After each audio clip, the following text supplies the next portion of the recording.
Magandang umaga mga idol.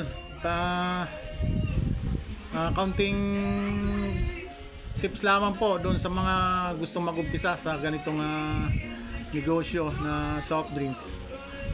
Kailangan po nating pag-aralan muna bago tayo mag-umpisa rito.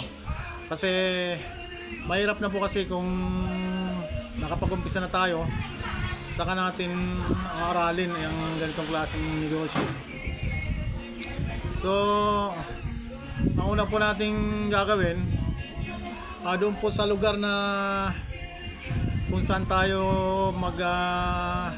lalagay ng bodega, kailangan po nating alamin kung gaano ba kalaki ang magiging market natin sa lugar na yan, at kung gaano karami ang tindahan sa lugar na yan, at yun ang tatargetin nating pagsusupply ng soft drinks At saka para matansya natin kung kakayanin ba ng magiging kita natin yung magiging upa natin sa bodega, at sweldo sa tao kung kailangan natin kumuha ng tao. At ang pangatlo po, alamin natin kung ilan na bang bodega sa lugar na yan, at hindi kasi may iwasan na may kompetensya po talaga kahit sa negosyo naman siguro. Hindi talaga mawawala ang kompetensya. At pangapat, yung presyo po ng soft drinks sa per case, kailangan nating alamin yan sa mga tindahan kung magkano ang tumatakbong presyo dyan, para alam natin kung magkano ipapatong nating presyo sa magiging kita natin. Para